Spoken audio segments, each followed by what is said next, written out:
As we are entering into 2024, there are problems growing on the job markets. We have seen so many layoffs happening. We have seen so many job cuts by multinational companies, by Indian companies. India GDP is growing.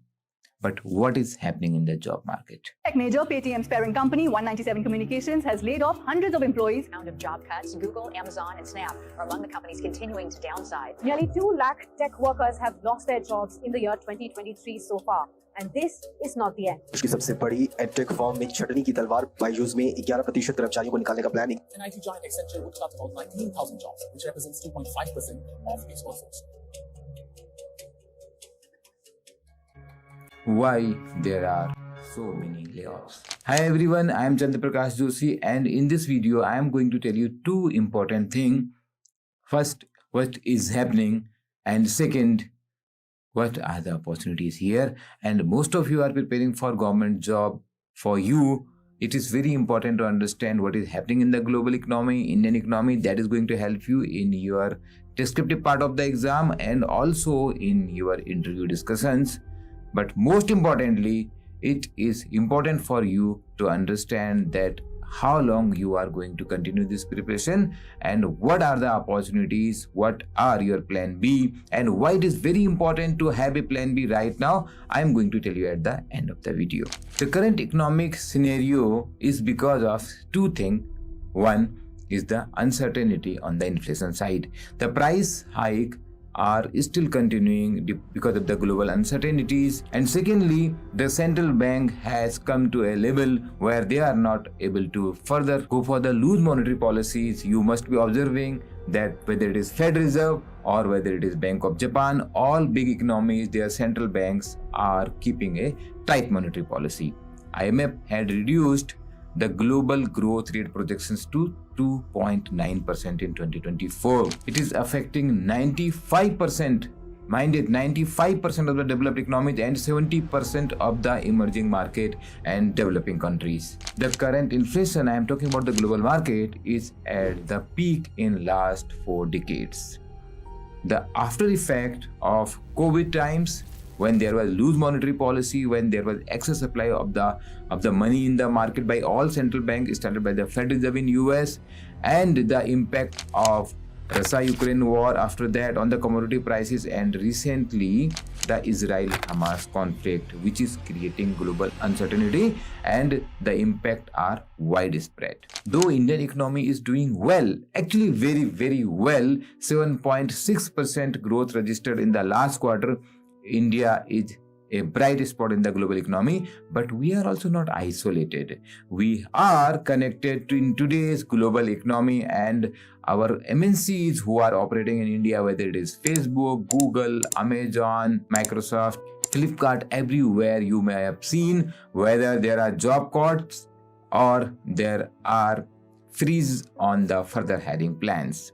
The effect is also coming on the Indian IT companies who are working for major companies in the developed market, some level of job cuts, and then there are hiring freezes. The second important point is the impact on the industries, the industrial challenges.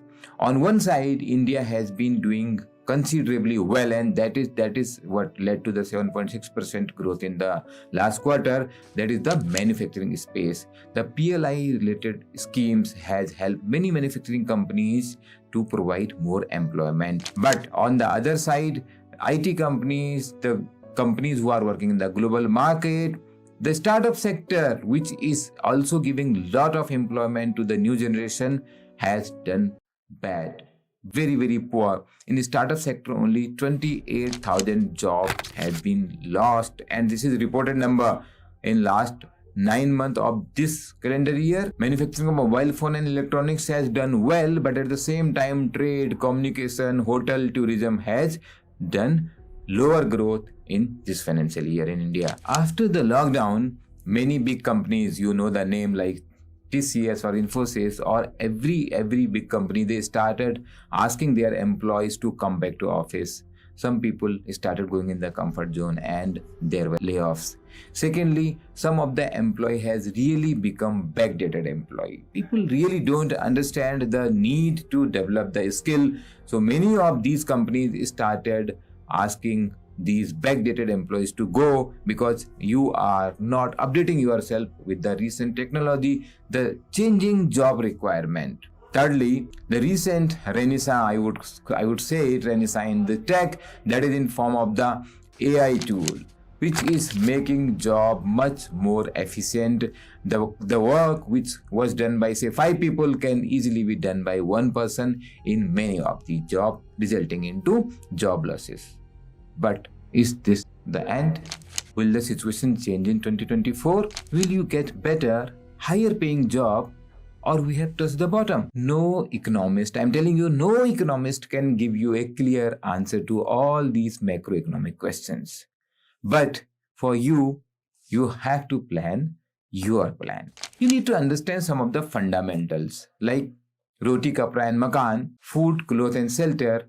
Today, knowledge of technology is basic skills required for everyone to become employable. As in every job, we are getting more and more data. There are more data points recorded. Everyone needs to understand some level of analysis. The more you understand, the better you are. We are working in bigger team today. Employees are sitting in different locations, easily connected. Playing in team is one very important key skill. Though there is an AI, though there are better tools, better technology creating more efficiency, but the narrative, the human factor is not going. In addition to your hard skill, in addition to your technical knowledge, do you understand how to create narrative? Whether it is building a CV which really generate interest, or presenting yourself in the interview so that the employer understand that you are going to fill the gap, or you are going to be a powerful employee adding the value in the company. Opportunities are there, whether it is in manufacturing, banking, IT services, retail, e-commerce, finance and insurance, pharma, healthcare, and many more, provided you bring the right skill set required for the job. Your time is precious. As most of you are preparing for government job, as I said in the beginning of the video, you need to understand that if you are not able to crack, if you are not able to crack the exam, don't take all the blame on you. Some of the blame may be going to us, maybe not able to guide you that properly, and some of the blame will go to the very limited number of vacancies here. I tell very bright candidate when I meet them in the interviews, mock interviews and my classes, that please understand, you may be very capable, but you took a risk. You know at the beginning when you are starting the preparation that the selection percentage is not even 1% in many of the job. So the chances of success are very less. So don't blame beyond a point if you are not able to crack, but you have to see career is beyond one job. So if you have talent, so why not look for a plan B at right time? This is very important to understand. Actually, with this I realized in last 6 months when we started placing our student into the corporate sector. What I realized is corporate sector is not keen hiring those who are 26, 27 years plus. So those who feel that I have still many years remaining for the government job, which is mostly 30 years, correct. But if you are not able to crack something in say next 2-3 years when you are like 25 years of the age, you must start working on your plan B, because the job experience in the corporate sector will help you in giving better and better job, one in the private sector and also in the public sector, because you must have realized there are large number of lateral placement which are started happening in all the public sector, including in banks, in PSUs, also in Government of India. Now at exam B, we have certain interesting opportunities for you, like this postgraduate program in retail banking, where any graduate can apply with a decent communication skill. Right now we have positions in South India. There are also opportunities in Delhi NCR, North India. You have to submit your details. We have opportunities in Axis Bank, graduate with 50% marks with excellent communication skill, because this is a phone banking officer job. This is an operations job, not sales, and it is based out of Delhi NCR, particularly in Noida. We have opportunity in Policy Bazaar. We have many pay and perks in that. It is mentioned in the job here. and much more you will get to know once you come to these programs like placement link training program in finance and accounts for those who are interested in finance and account related job, getting placed into the top companies. We have opportunity working in bank like DCB, like Axis Bank, like SDFC, where any graduate can apply with good communication skill. We will help you in building your communication skill if you lack, but you have to first show your interest.